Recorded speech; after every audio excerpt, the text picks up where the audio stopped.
कोशिका किसी भी शरीर की एक इकाई होती है। हमारे शरीर के अंदर बहुत सारी कोशिकाएं होती हैं।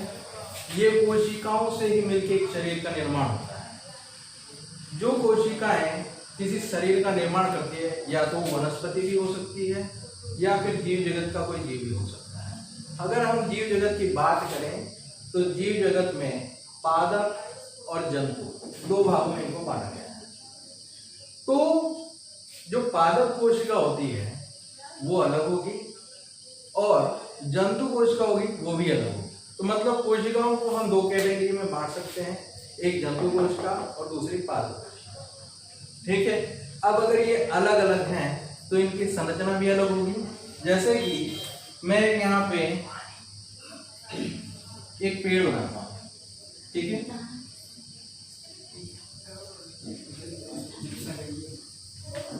यहाँ पे आपके पास एक पेड़ है। अगर उस पेड़ की पत्ती की बात करें तो पत्ती क्या है? उस पेड़ का एक पार्ट है, उस पेड़ का एक पार्ट। और ये पार्ट भी कोशिका से मिलके ही बना होता है। किससे मिलकर बना होता है? कोशिकाओं से मिलकर। अगर मैं इसकी पत्तियों को छोड़ के तने की बात करता हूँ या फिर इसके जमीन के अंदर इसकी जड़ों की बात करता हूँ तो वो भी कोशिकाओं से मिलकर ही बना होता है। तो इसका मतलब ये हुआ कि कोई भी चीज है जीवित अवस्था में तो या तो वो जंतु होगी या फिर पादप होगी, लेकिन इन दोनों का शरीर का जो निर्माण है, काया का जो निर्माण है, उसकी न्यूनतम इकाई कोशिका ही होगी। तो हम विज्ञान के इस जीव विज्ञान में ये जानते हैं कि किसी भी शरीर का जो निर्माण होता है वो कोशिका से होता है और कोशिका सजीव की न्यूनतम इकाई होती है। ठीक है। अब इस पत्ती की अगर हम माइक्रोस्कोप से जांच करें तो इस पत्ती के अंदर भी छोटे छोटे इस प्रकार की गोल संरचनाएं हमको दिखाई देती है, जो हमको नग्न आंखों से नहीं दिखाई देगी। उसके लिए माइक्रोस्कोप की जरूरत पड़ती है, क्योंकि माइक्रोस्कोप ऐसी चीज होती है, एक ऐसा उपकरण है जो साइंटिफिक इजाद किया हुआ है। तो वो ऐसी चीजों को भी देखने के लिए हमको सक्षम बना देता है जो हमको आंखों से दिखाई नहीं देती। माइक्रोस्कोप जिसको आप जानते होंगे लैब में रहता है, जिसको यूज किया जाता है। अब माइक्रोस्कोप से जब इन कोशिकाओं को देखा जाता है तो ये आपस में जुड़ी हुई दिखाई देती हैं और इनके मध्य बीच में अंतरकोशिकीय स्थान होता है। ठीक है। तो पादप कोशिकाओं में जो पत्ती है, पत्ती के अंदर भी कोशिकाएं दिखाई देती है, जड़ के अंदर भी कोशिकाएं दिखाई देती है, तने में भी, यानी पादप का जो संपूर्ण भाग है उसके अंदर कोशिकाएं होती है और कोशिकाओं से ही उसका निर्माण होता है। अगर आप अपने आप को देखें तो आपके शरीर में हाथ हैं, पांव हैं, आपके बाल हैं, आपके नाखून हैं और आपके हाथ में जो मोबाइल है उसको भी आप अपने अंगूठे से चला रहे हैं। हाँ? तो अंगूठा भी क्या है? अंगूठे के अंदर हड्डियां होती हैं, मांसपेशियां होती हैं, ब्लड होता है और वो सब क्या है? वो सब कोशिकाओं से मिलकर बना होता है। तो चलिए हम एक जंतु की जगह एक इंसान को देखते हैं।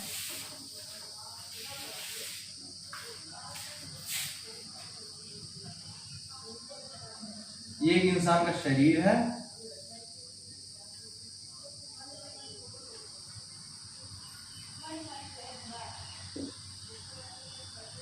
इस इंसान के शरीर के अंदर ये इसका सिर है, हाथ है, पांव है। अगर हम हाथ के ऊपर की स्किन का थोड़ा सा सेक्शन लेते हैं, ठीक है, उस सेक्शन को हम माइक्रोस्कोप में देखते हैं।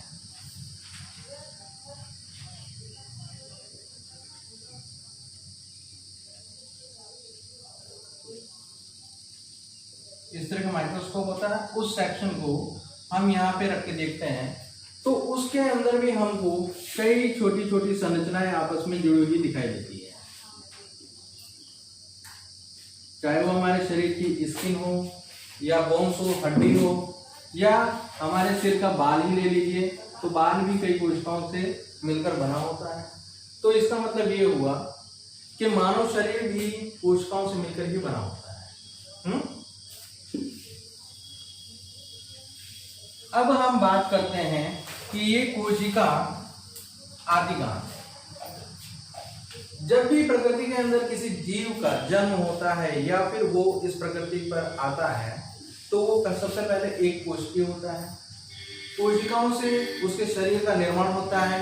इस जीव जगत के अंदर एक कोशिकीय जंतु भी होते हैं, बहुकोशिकीय जंतु भी होते हैं, और उस कोशिका से ही एक नए जीव का निर्माण होता है। ठीक है, सबसे पहले एक कोशिका रहती है और कोशिका विभाजन करती है।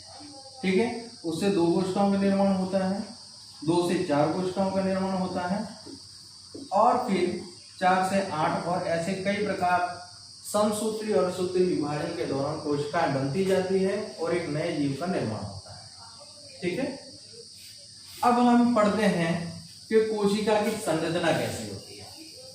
जैसा कि हम जान चुके हैं कि कोशिकाएं 2 प्रकार की होती है, एक पादप कोशिका होती है और एक जंतु कोशिका होती है। लेकिन कोशिकाओं को भी 2 भागों में बांटा जाता है, एक होती है प्रोकैरियोटिक कोशिकाएं और एक होती है यूकैरियोटिक कोशिकाएं। प्रोकैरियोटिक कोशिकाओं को आद्य कोशिकाओं के नाम से भी जाना जाता है। ये पुरानी कोशिकाएं होती है और इनकी संरचना अलग होती है। यूकैरियोटिक कोशिकाएं नई कोशिकाएं होती है और इन कोशिकाओं की संरचना प्रोकैरियोटिक कोशिकाओं से भिन्न होती है। ठीक है, तो कोशिकाओं को पहले 2 भागों में बांटते हैं, प्रोकैरियोटिक और दूसरा है यूकैरियोटिक। यूकैरियोटिक कोशिकाएं नई कोशिकाएं होती हैं और प्रोकैरियोटिक कोशिकाएं पुरानी या फिर इनको आद्य कोशिकाएं। ठीक है, अब उसके बाद हम कोशिका की संरचना पढ़ते हैं।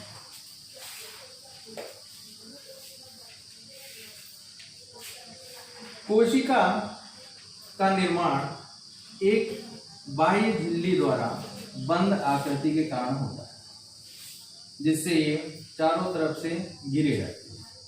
पहले मैं डायग्राम बना देता हूं, उसके बाद हम इस पर डिस्कस करेंगे।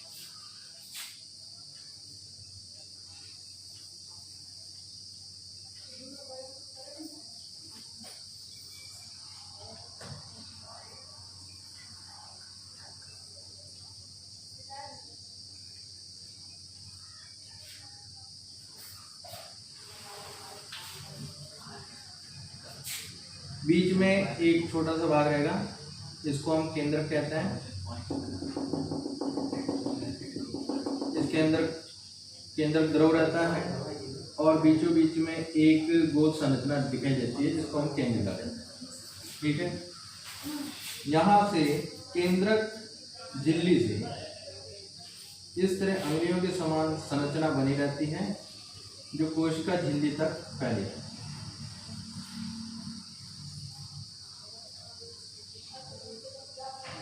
इसको हम अंतःप्रद्रव्य जालिका कहते हैं। ठीक है, कोशिका के अंदर एक जीवित पदार्थ होता है, जिसको हम जीव द्रव्य कहते हैं। वो इस तरीके से फैला रहता है पूरी कोशिका के अंदर।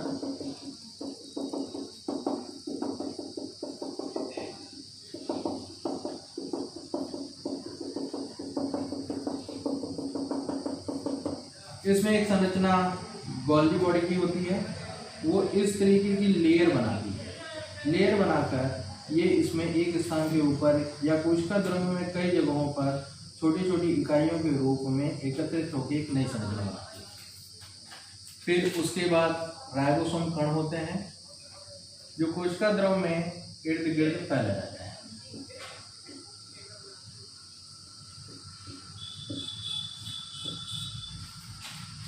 कुछ संरचनाएं लाइसोसोम की होती है। लाइसोसोम इस तरीके का रहता है।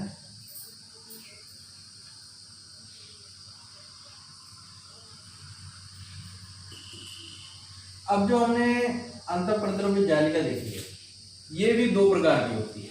एक अंतःप्रद्रव्य जालिका चिकनी होती है और दूसरी होती है खुरदरी। अब खुरदरी और चिकने में क्या अंतर होता है? इसकी बाहरी सतह के ऊपर राइबोसोम के कण चिपके रहते हैं।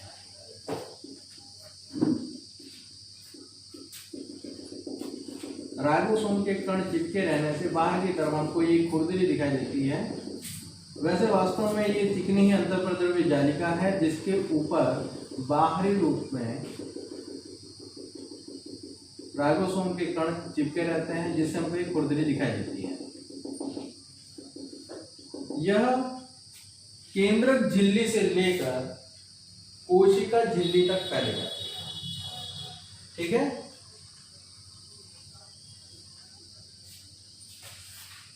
और इसके अंदर कहीं कहीं पे रिक्तिका पाई जाती है। अगर ये पादप कोशिका है, अगर हम पादप कोशिका की बात करते हैं, ठीक है, कोशिका तो पड़ ही रहा है, लेकिन अगर पादप कोशिका है तो उसमें रिक्तिका पाई जाएगी, और अगर जंतु कोशिका है तो इसमें रिक्तिका नहीं पाई जाएगी। जब इसका अंतर हम करते हैं तब हमको इसके अंदर मालूम पड़ता है कि पादप कोशिका में क्या अंतर है और जंतु कोशिका के अंदर क्या अंतर है। ठीक है।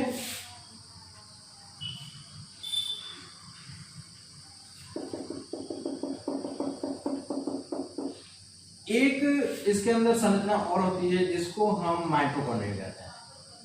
माइटोकॉन्ड्रिया इस तरह की संरचना होती है जिसकी आंतरिक परत के अंदर अंगुलियों के समान सदृश रचनाएं पाई जाती है और बाहरी वाली गोल दिखाई जाती है। ठीक है। और इसके अंदर भी एक द्रव भरा रहता है। वैसे तो कोशिका के अंदर बहुत सारे कोशिकांग पाए जाते हैं, लेकिन फिलहाल हम इतने ही पढ़ते हैं इसके अंदर जो सामान्य रूप से बहुत जरूरी होता है। ठीक है। किसी भी, जैसा कि ये कोशिका का एक चित्र बना हुआ है, अब इसका हम नामकरण कर देते हैं। अगर पादप कोशिका है, जैसा कि मैं पहले ही बता चुका हूं, तो ये कोशिका दो प्रकार की है। एक जीव जगत के अंदर जंतु कोशिका होती है और दूसरी पादप कोशिका। जीव जगत के अंदर पादप और जंतु दोनों आते हैं। ठीक है। तो पादप कोशिका के अंदर सबसे बाहर में कोशिका भित्ति होती है।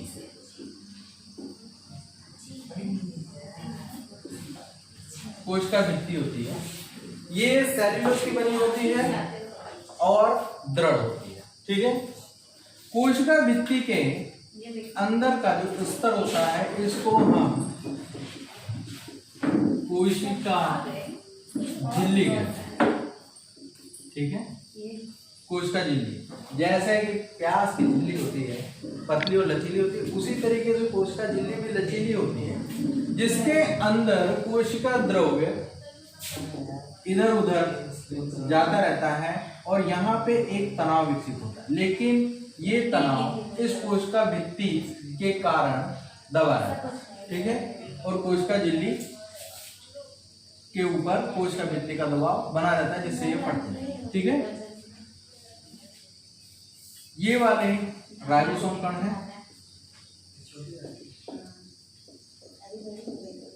राइबोसोम कण है, इसको हम रिक्तिका कहते हैं। रिक्तिका कहते हैं। ये गोल्जी बॉडी है।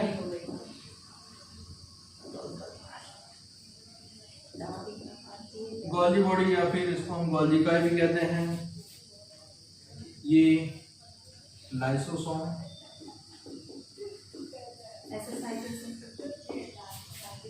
लाइसोसोम, इसका नाम खुरदरी अंतः प्रद्रव्य जालिका। वैसे ही इसका नाम हो जाएगा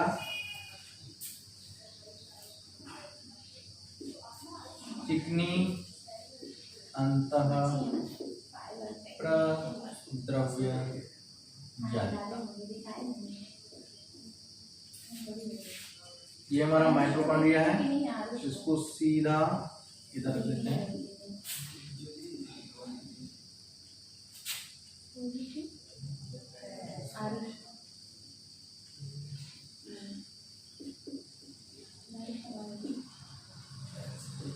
माइटोकॉन्ड्रिया। और क्या बचा है? हाँ, इसके अंदर जो द्रवित पदार्थ होता है उसको हम जीव द्रव्य के नाम से जानते हैं, जीव द्रव्य। ठीक है। और इस कोशिका के अंदर मध्य में एक संरचना पाई जाती है जो बहुत महत्वपूर्ण होती है, और वो हर कोशिकाओं के अंदर पाई जाती है, जिसको हम केंद्रक कहते हैं।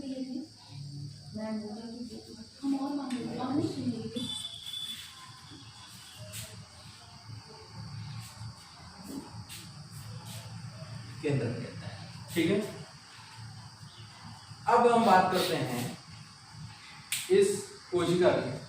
तो कोशिका का सबसे बाहरी जो आवरण होता है वो कोशिका भित्ति से बना रहता है, लेकिन ये वाली कोशिका पादप कोशिकाओं में ही पाई जाती है। ठीक है।